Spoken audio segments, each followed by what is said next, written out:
Bien, bonjour à toutes et à tous. Donc, nous allons voir ensemble aujourd'hui la question de l'hématurie dans ce module de sémiologie médicale.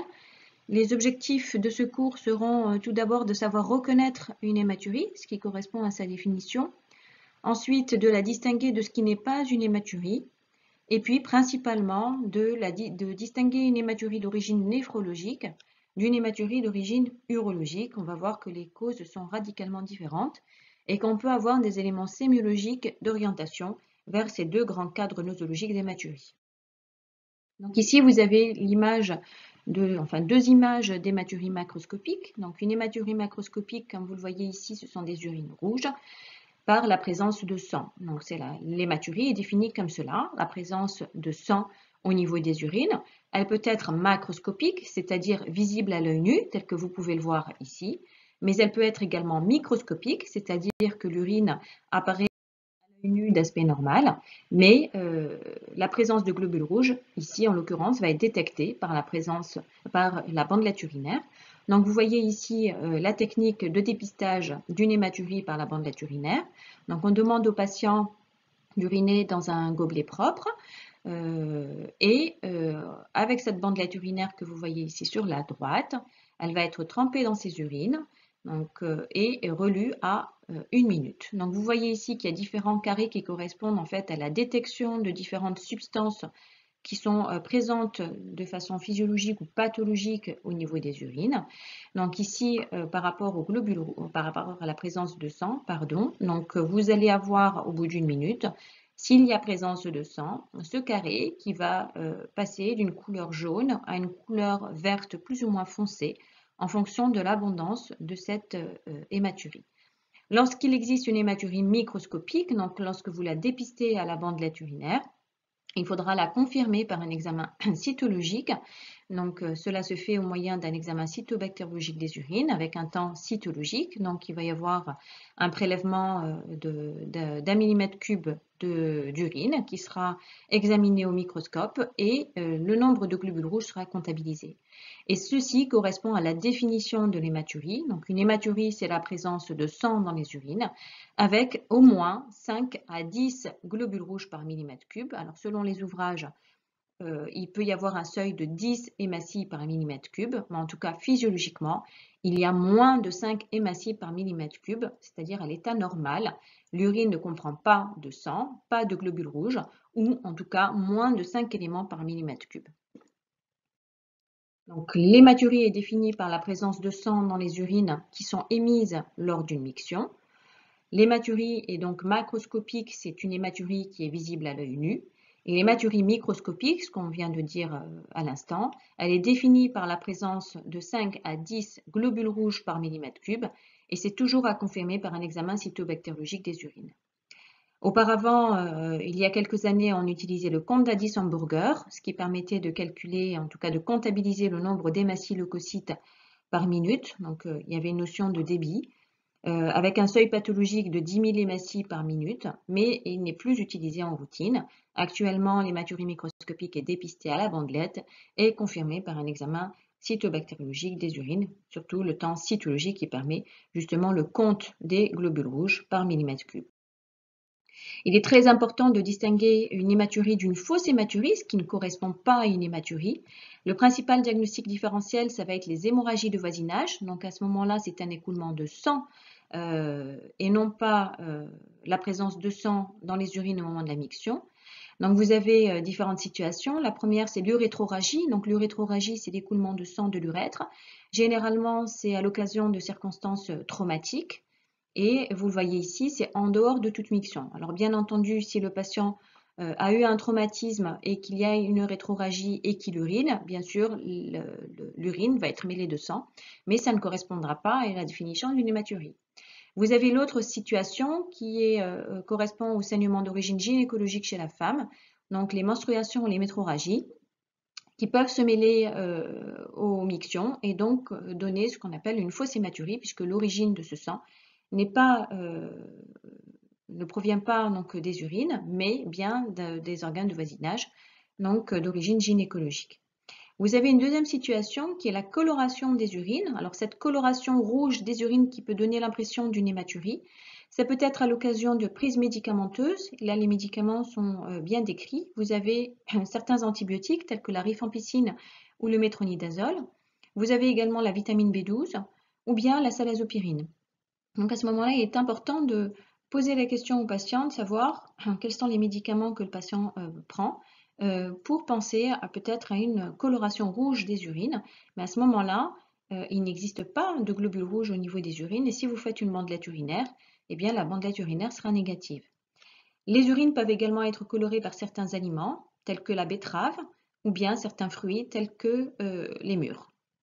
Troisième situation, vous avez des urines qui peuvent apparaître rouges, qui sont en lien avec la présence de pigments sanguins ou biliaires. Les pigments sanguins, c'est essentiellement l'hème, c'est ce qui est détecté par la bandelette urinaire. Et donc, vous pouvez avoir une bandelette urinaire qui peut être positive, mais qui ne correspond pas à une hématurie. Donc, vous avez la situation d'hémoglobinurie et de l'hémoglobinurie. À ce moment-là, l'examen cytologique permettra de redresser le diagnostic puisqu'il n'y aura pas de présence de globules rouges au niveau de l'examen cytologique. L'autre situation, c'est la présence de bilirubinurie qui peut donner un aspect rouge aux urines. Donc, quelle est la physiopathologie de cette hématurie? Il est très important de distinguer deux grands cadres nosologiques, tels que ça fait partie des objectifs énoncés en début du cours. Donc, il est important de distinguer les hématuries d'origine urologique, qui sont définies par la présence des hématies dans les urines, en lien avec une lésion du parenchyme ou de l'arbre urinaire. Et puis, vous avez l'hématurie d'origine néphrologique, qui est liée au passage de globules rouges à travers la membrane basale glomérulaire altérée. Donc, vous savez que le rein est composé d'unités fonctionnelles qu'on appelle les néphrons, qui sont constitués d'un flocculus et du glomérule, d'une façon plus générale du glomérule, dans lequel on va retrouver le flocculus, qui est un entremêlement de capillaires avec une artériole afférente et une artériole efférente. Puis vous avez le tube contourné proximal, l'anse de Henle, le tube contourné distal, et ensuite les tubes collecteurs, qui ensuite vont se déverser vers des calices, puis les bassinets, et ensuite vous avez tout ce qui est arbre urinaire, hein, donc l'urétère, la vessie et l'urètre. Donc, tout ce qui est d'origine néphrologique, c'est en lien avec le passage d'hématies au niveau de ces unités fonctionnelles qui normalement ne devraient pas laisser passer le globule rouge du compartiment sanguin vers le compartiment urinaire, donc au niveau des néphrons. Et puis, vous avez les causes urologiques qui sont en lien avec finalement tout ce qui est canaux d'élimination des urines, allant des cavités piélo-calicielles jusqu'au niveau de l'urètre, en passant par les uretères et la vessie. Donc, il est très important de pouvoir s'orienter par un examen clinique. L'objectif de cet examen clinique sera de retrouver des éléments d'orientation vers une origine urologique ou néphrologique de cette hématurie. Donc, l'anamnèse va permettre de déterminer finalement des notions assez générales par rapport au mode de vie du patient, son origine ethnique, la notion de voyage en zone d'endémie pour certaines expositions environnementales ou infectieuses qui peuvent être à l'origine d'hématuries, de rechercher des facteurs de risque de cancer, ici ce sont les carcinomes urothéliaux. Alors c'est l'exposition professionnelle à des carcinogènes, surtout par exemple les personnes qui travaillent dans le goudron ou dans les produits pétroliers en général, ou avec l'utilisation de colorants, ou bien les patients qui sont tabagiques, qu'il s'agisse d'un tabagisme actif ou sevré. On recherchera également les antécédents familiaux qui peuvent nous orienter vers une origine familiale, finalement en tout cas avec une prédisposition génétique, soit de pathologies urologiques dans des pathologies telles que la polykystose hépatorénale qui est de transmission héréditaire, ou de certains cancers rénaux, prostatiques ou urothéliaux. Sur le plan néphrologique, on recherchera une insuffisance rénale ou bien la présence d'une surdité héréditaire qui est en rapport avec une pathologie extrêmement rare, mais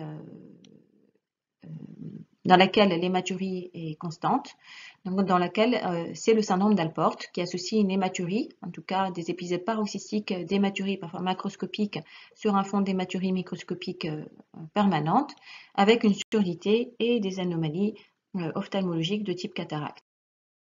On va rechercher également un terrain particulier, donc les antécédents personnels du patient. Vous voyez ici une liste de pathologies qu'il faudra rechercher. Donc on demande au patient style des pathologies chroniques de type diabète ou une maladie de sang de type drépanocytose, de notions de saignement d'autres origines de type épistaxie, hémorragie digestive, hématome sous-cutané qui pourrait nous orienter vers un trouble de la coagulation, des infections urinaires à répétition, une notion de lithiase urinaire ou de colique néphrétique, mais également un passé de tumeur urologique ou une infection ORL récente qui peut nous orienter ici vers une origine néphrologique de cette hématurie dans le cadre de glomérulonéphrite post-streptococcique. Il est important également de préciser quels sont les traitements pris par le patient, puisque certains d'entre eux peuvent être à l'origine de cette hématurie, en particulier les anticoagulants ou les antiagrégants plaquettaires, mais également les AINS, à ce moment-là, qui sont également susceptibles d'entraîner une néphropathie. Et puis, vous recherchez l'utilisation de médicaments tels que le cyclophosphamide ou une irradiation pelvienne, qui sont des médicaments utilisés dans le cadre de pathologies néoplasiques ou dans le cadre de maladies systémiques et qui peuvent prédisposer, en tout cas qui sont considérés comme des facteurs de risque de développement de carcinome urothélial, c'est-à-dire des voies urinaires excrétrices.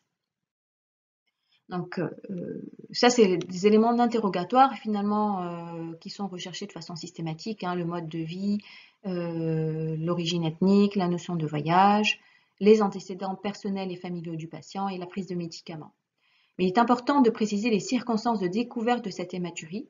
Parfois, le contexte est évocateur, une notion d'un traumatisme, une chirurgie urologique récente, une manœuvre endo-urologique récente, un sondage ou une cystoscopie. À ce moment-là, c'est une origine traumatique et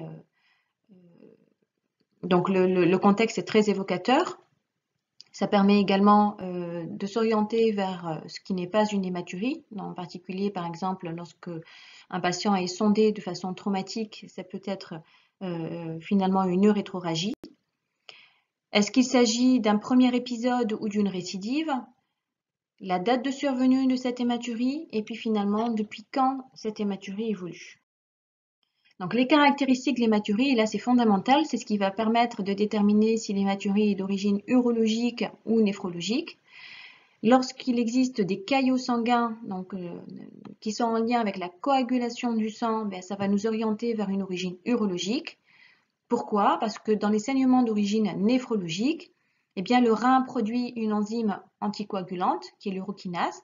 Et donc en présence d'une hématurie d'origine néphrologique, il ne peut pas y avoir de caillots puisque vous avez cet anticoagulant naturel. Donc en présence de caillots, vous avez une orientation vers une origine urologique. En l'absence de caillots, vous ne pouvez pas savoir s'il s'agit d'une origine urologique ou d'une origine néphrologique. Deuxième élément, ça c'est un élément très important à rechercher par l'interrogatoire, c'est la chronologie de l'hématurie sur le temps mictionnel. Alors auparavant, on utilisait ce qu'on appelle l'épreuve des 3 verres, mais il s'agit simplement de poser la question au patient, quand il urine, quand il fait pipi, ce saignement, en tout cas cet aspect d'urine lorsqu'elle est l'hématurie macroscopique, cet aspect d'urine rouge apparaît à quel moment de la miction? Est-ce que c'est au début de la miction? Et à ce moment-là, on parle d'hématurie initiale. Donc, vous avez une urine qui est très rouge au début de la miction et ensuite qui s'éclaircit. Et à ce moment-là, ça va orienter vers une cause sous-vésicale, essentiellement une localisation urétroprostatique. S'il s'agit à l'interrogatoire, le patient vous dit non, moi c'est quand je finis ma miction, à la fin de la miction, j'ai mes urines qui deviennent rouges. Donc ce sont des urines qui sont claires au début et qui foncent en fin de miction. Ici, on va parler d'une hématurie de type terminal et ça signe une localisation vésicale.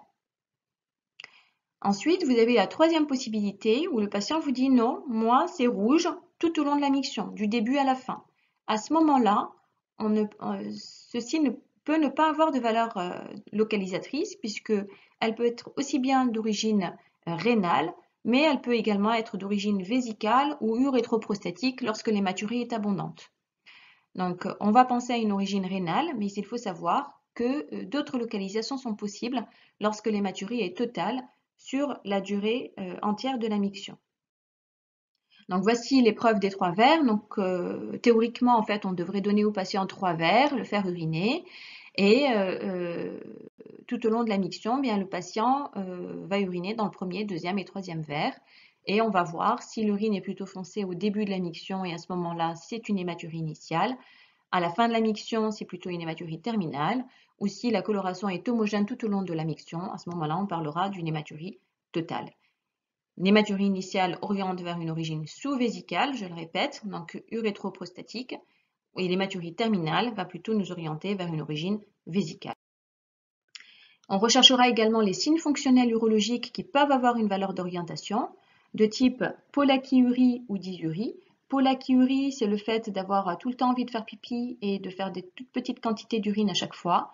Dysurie, c'est une gêne à la miction et ça va nous orienter vers une cause du bas appareil urinaire, donc vessie, urètre. On va rechercher également des douleurs lombaires qui peuvent être chroniques ou une notion de colique néphrétique. À ce moment-là, ça va plutôt nous orienter vers une pathologie lithiasique, donc des calculs, ou bien un caillotage des voies excrétrices, donc un obstacle qui va entraîner justement ces douleurs lombaires. Vous pouvez avoir également une hyperthermie, donc de la fièvre, avec des brûlures au moment de la miction, et ça va plutôt nous orienter vers une origine infectieuse de type cystite ou bien infection du haut appareil urinaire, donc pyélonéphrite en particulier en présence de fièvre. Ensuite, vous pouvez retrouver également des éléments qui vont être plutôt évocateurs de néphropathie lorsque le patient va vous décrire une prise de poids récente qui n'explique pas la présence d'œdème des membres inférieurs ou notion de chiffre tensionnel élevé alors que le patient n'est pas connu hypertendu. Les éléments d'orientation urologique, donc ça aussi ce sont des éléments que vous pouvez détecter à l'interrogatoire et essentiellement à l'interrogatoire et à l'examen clinique. Donc on va rechercher les facteurs de risque de carcinome urothélial, tel qu'on a vu tout à l'heure à l'anamnèse, donc rechercher si le patient est fumeur, s'il y a une notion d'exposition professionnelle à des toxiques susceptibles de favoriser donc des tumeurs urothéliales, les antécédents de colique néphrotique, un traumatisme, un voyage récent, la présence de caillots, et ça c'est un élément très important, quand vous avez une hématurie avec présence de caillots, bien ça va nous orienter vers une origine urologique. Dans les saignements d'origine néphrologique, il n'y a jamais de caillots. La symptomatologie, donc la présence de douleurs lombaires, d'un syndrome irritatif ou obstructif, donc des brûlures mictionnelles ou des douleurs de type colique néphrétique, et puis des anomalies au toucher pelvien. L'orientation néphrologique, on va être orienté en fait devant une notion d'infection ORL récente, une angine, une pharyngite, quelques jours à quelques semaines avant la survenue de cette hématurie, la présence d'une hypertension artérielle, d'œdème des membres inférieurs, mais surtout la présence d'une protéinurie à la bandelette urinaire. Donc on a vu tout à l'heure que l'hématurie pouvait être détectée à la bandelette urinaire, mais on va rechercher également la présence d'une protéinurie qui normalement est absente. Il ne devrait pas y avoir de protéines détectables à la bandelette urinaire. S'il existe une protéinurie associée à l'hématurie, eh bien ça va nous orienter vers une origine néphrologique. Il n'y a pas de caillots dans l'origine néphrologique. Il n'y a pas non plus de symptomatologie urologique de type colique néphrétique ou brûlure mictionnelle, par exemple. Donc, quels sont les examens complémentaires? Une fois qu'on a mené notre interrogatoire et notre examen clinique, on a quand même des éléments d'orientation vers une origine urologique ou vers une origine néphrologique. Ce qui est très important devant l'orientation urologique, vous avez un examen qui est assez simple de réalisation et qui est très important en termes d'étiologie. Eh bien, c'est la cystoscopie. Donc, c'est l'examen endoscopique qui permet la visualisation de la vessie et qui va permettre justement de rechercher les éléments en faveur d'un carcinome urothélial. Dans l'orientation néphrologique, eh bien, on va plutôt s'orienter vers la recherche d'une protéinurie, une fonction rénale, une numération formule sanguine, un bilan d'hémostase. Bien sûr, dans les deux situations, qu'il s'agisse d'une orientation urologique ou néphrologique, on va aller regarder finalement la morphologie de la vessie et des reins, donc une échographie vésico-rénale. Dans la situation d'une orientation urologique, si la cystoscopie et la cytologie urinaire ne permettent pas de nous orienter, on peut demander un uroscanner qui a tendance qui a complètement remplacé l'urographie intraveineuse. Dans l'orientation néphrologique, si on n'arrive pas à mettre le point sur l'origine, donc sur la cause de cette hématurie, eh bien on pourra faire appel à la ponction de biopsie rénale. En tout cas, ce n'est pas l'objectif du cours. L'objectif du cours, c'est de connaître les éléments d'orientation vers une origine urologique ou bien vers une origine néphrologique. Donc, quelles sont les étiologies? C'est l'objectif de cette hématurie. Devant une hématurie, il y a deux grands cadres. C'est le cadre de l'hématurie d'origine néphrologique ou urologique. Donc, vous avez une enquête étiologique qui est systématique. Donc, quelle va être cette enquête étiologique? Eh bien, on va rechercher les causes les plus fréquentes. Donc, vous avez des causes fréquentes à rechercher de façon systématique, ou bien les causes qui ont un caractère de gravité, qui sont relativement rares, mais dont la gravité justifie la recherche systématique. Il s'agit essentiellement des tumeurs urothéliales, donc tout ce qui est pathologie cancéreuse, de la vessie des voies excrétrices urinaires, mais également rénales. Ensuite, en termes de pathologies fréquentes, mais qui ne sont pas forcément graves, ce sont les infections urinaires et les lithiases. Et enfin, vous avez les néphropathies qui peuvent être graves puisqu'il y a un enjeu, fonctionnel du rein avec un risque d'insuffisance rénale. Devant une hématurie isolée, quand vous avez une hématurie que l'interrogatoire et l'examen clinique ne permettent pas d'orienter vers une origine urologique ou vers une origine néphrologique, eh bien, il s'agira d'abord d'éliminer une cause urologique, donc de réaliser des examens morphologiques de type cystoscopie, échographie, voire uroscanner, et ensuite d'aller plutôt vers une enquête d'origine néphrologique.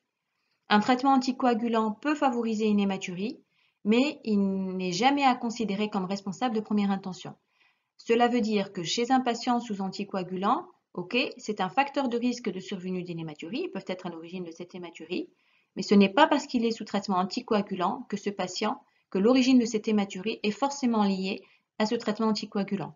Du coup, il est très important de réaliser une enquête systématique avant de retenir le traitement anticoagulant comme étant responsable de cette hématurie. Donc, quelles sont les causes urologiques? De façon très schématique, les causes urologiques, c'est essentiellement les pathologies tumorales, les tumeurs urothéliales et les tumeurs rénales, les infections urinaires, les lithiases urinaires. Elles peuvent être d'origine traumatique, tel qu'un sondage urinaire qui a été traumatisant. Donc, à ce moment-là, vous allez avoir des urines avec présence de sang, et c'est généralement transitoire, une origine prostatique ou une origine iatrogène. Les causes néphrologiques, ce sont des pathologies qui sont en lien avec une atteinte de l'unité fonctionnelle du rein, donc les néphrons. Donc vous avez, selon l'atteinte du segment du néphron, on peut distinguer les néphropathies glomérulaires en lien avec une atteinte du glomérule, les néphropathies interstitielles aiguës médicamenteuses, donc les néphropathies interstitielles qui sont en lien avec une atteinte tubulo-interstitielle, en général c'est les tubules et l'interstitium, et à ce moment-là une cause médicamenteuse par mécanisme immunoallergique est à rechercher. Les néphropathies vasculaires, donc la nécrose papillaire et l'infarctus rénal, c'est en lien finalement avec la vascularisation rénale, qu'il s'agisse au niveau des flocculus, mais surtout au niveau des artérioles et des artères interlobulaires, lobulaires, puis les artères rénales. Et puis, vous avez la polykystose rénale autosomique dominante, mais à ce moment-là, vous avez vraiment un contexte familial évocateur et une morphologie rénale également très évocatrice. Par rapport à l'hématurie, c'est la présence de sang au niveau des urines. Elle peut être macroscopique, visible à l'œil nu, ou microscopique, détectée à la bandelette urinaire, mais toujours confirmée par un examen cytobactériologique des urines. Donc, on parle d'hématurie microscopique lorsque vous avez plus de 5 à 10 globules rouges par millimètre cube. Tout l'enjeu, ça va être de distinguer d'abord une hématurie d'une fausse hématurie, donc en rapport avec un saignement par exemple de type urétroragie ou ménométroragie, une coloration des urines par un médicament ou par un aliment, et enfin la présence de pigments au niveau des urines tels que la myoglobinurie ou l'hémoglobinurie. Une fois que vous avez affirmé la présence de cette hématurie, éliminé les causes de diagnostic différentiel, en tout cas éliminé les diagnostics différentiels d'hématurie, eh bien l'enquête s'intéressera essentiellement à déterminer s'il s'agit d'une hématurie d'origine néphrologique ou d'une hématurie d'origine urologique. Donc dans l'hématurie d'origine urologique, il peut y avoir des caillots, ce n'est pas systématique, mais il peut y avoir des caillots, alors que dans l'hématurie d'origine néphrologique, il n'en existe jamais. Le temps de survenue de cette hématurie est très important également en cas d'hématurie macroscopique. Lorsque vous avez une hématurie initiale, eh bien, ça oriente vers une origine sous-vésicale, urétroprostatique. Lorsqu'elle est terminale, ça va vous orienter vers une origine vésicale. Et ensuite, lorsqu'elle est totale, eh bien, ça ne préjuge pas de l'origine. Par contre, ce que je ne vous ai pas dit par rapport à l'hématurie d'origine néphrologique, c'est que vous avez d'autres éléments d'orientation. Donc, dans l'hématurie d'origine néphrologique, il n'existe jamais de caillot, je vous l'ai dit, c'est par rapport à la présence d'une neurokinase, qui est une enzyme qui a une action anticoagulante sur le sang et donc qui empêche la constitution de caillots au niveau rénal. Donc ça, c'est le premier point.